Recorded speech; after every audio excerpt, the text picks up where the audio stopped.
All right, boys and girls, you will like this video that you are going to be watching today. And I will tell you what it's about. I'm very passionate about this.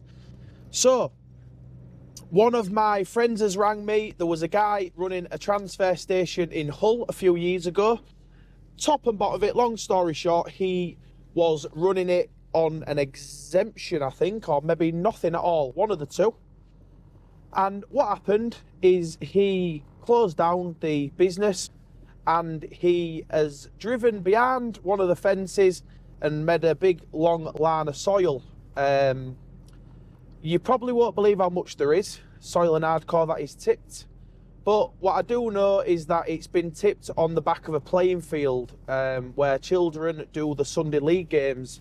So, you know, I'm going to go down, I'm going to help this guy out, do everything as cheap as we can, you know, maybe donate a lad or two, or, you know, just keep everything as low as possible. It's not a job we'll be making any money on, but I thought you guys would be very, very interested. You know, and remember, you can always get other work. It doesn't have to be in the skip, so it's something a little bit unusual to what you normally do, you know, and it'll generate some work for you lads, especially this time of year when it's really quiet. But like I say, you'll probably enjoy this video.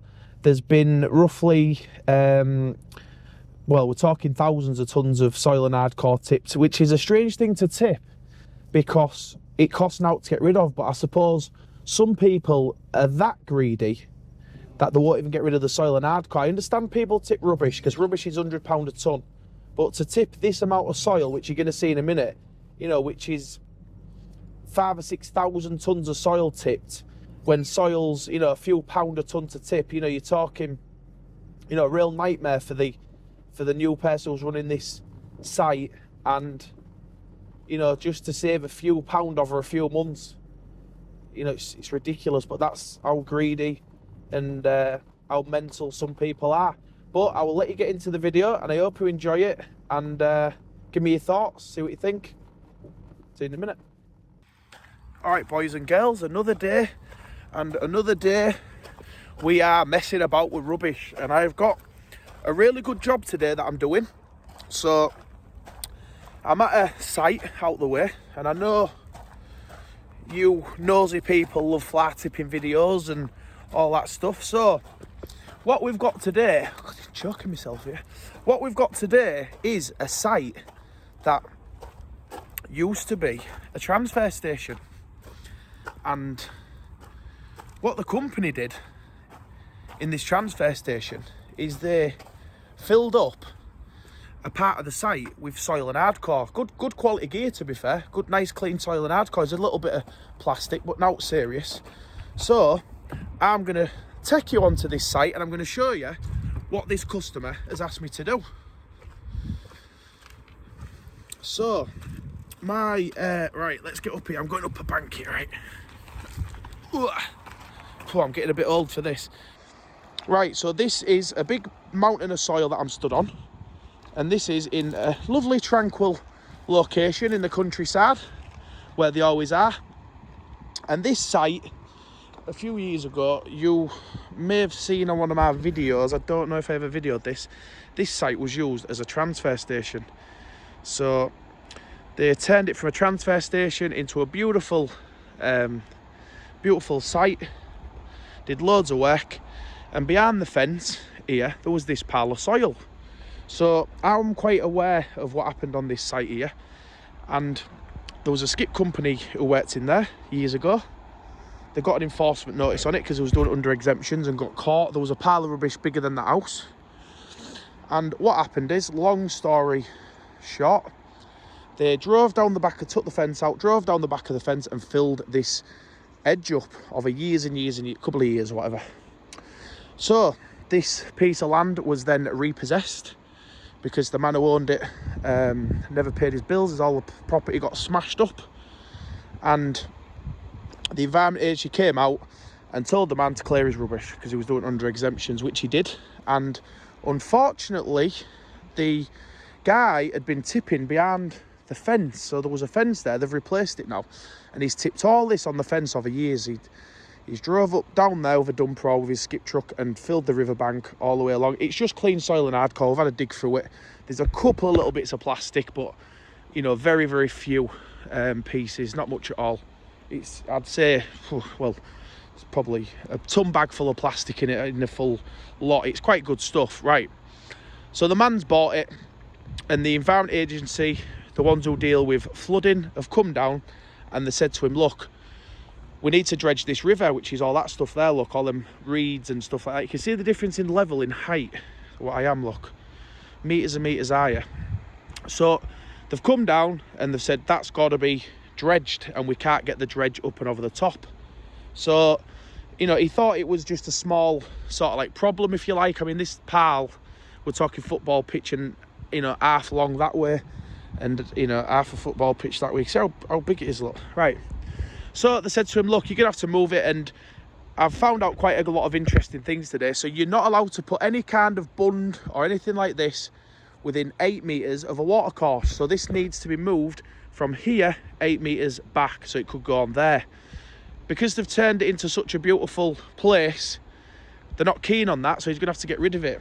So if you work out, and my measurements here are out my head, so they're probably completely wrong, but it was roughly 6 metres wide, roughly 3 metres tall, and roughly, I want to say 70 metres long. Probably got that all wrong. But I come down the other day, I'd look on Google Earth, got my tape measure out, measured the width and the height, and then Google Earthed it for the length, and it worked out to be somewhere in the region of between 3,000 and 7,000 tonne. It worked out 5,000, but obviously, you know, it goes up and down. It's a little bit wider in places and skinnier, so it's not an exact science about coming out with a theodolite and measuring the actual dimensions. I'm going to jump down here and walk along the pile so you can have a look. But so what's happened is, to give you a bit of the backstory, the man who's bought this place, it was in an auction because it had been repossessed by the bank, so he got a nice good price. And what has happened is he's been lumbered with this. So the Environment Agency have told him under no circumstances can this material stay here. So what is the plan? What is our plan for this piece of land? What we're going to do to get it cleared for him? So as I walk along this pile, you'll get an idea of the size of it and what my plan is. You know, it might not be me. I've just come down and give him a little bit of advice. I've done work on here for him before, a lot of work. Well, it was me who levelled all these pitches up. Made them like that. Levelled it all up for him.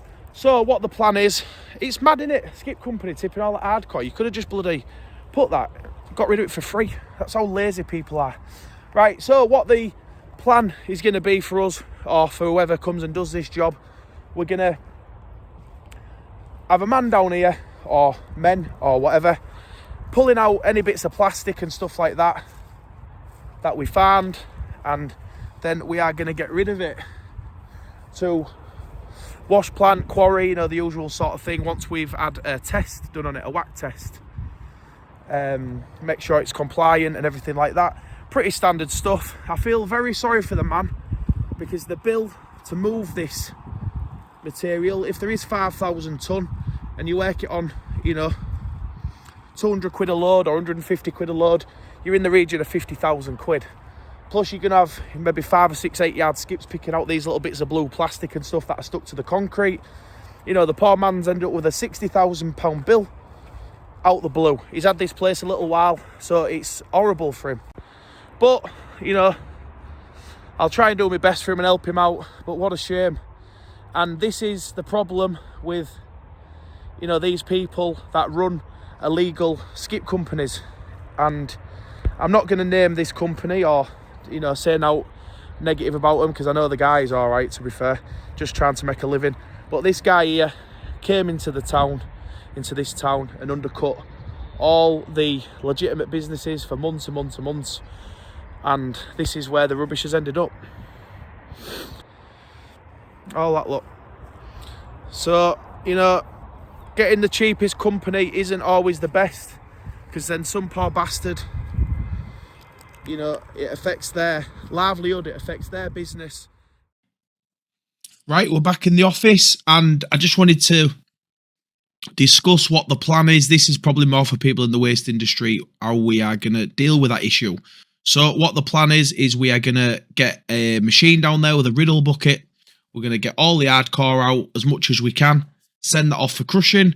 We're going to get all the soil, whatever we can, send that off for washing or to a quarry, or whoever wants it. You know the deal. It's see where it goes cheapest, and then as we're going through it, if there's any bits of plastic and stuff, we're going to pick it out.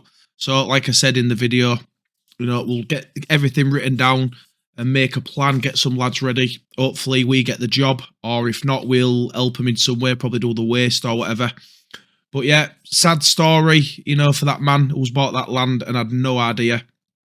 To be fair to the Environment Agency, the man who came out, he told me a lot of good information. So you're not allowed to build banks within 8 metres of a water course and stuff like that, so they can maintain them. I found out a lot of good information today. So yeah, I hope you enjoyed the video. I mean, it's not the longest video and it's not the most exciting, but it is, an R-value tip that happened over a long time and went unnoticed. So, it's interesting, especially with its location. Now we've got to start pulling it all to pieces. And the Environment Agency are the one who alerted the landowner to the problem. He wasn't really sure what it was behind there because it had big fences. I mean, obviously he knew there was a pile of soil there, but didn't know it was a problem. So yeah, hope you enjoyed the video and I'll see you all soon. Bye.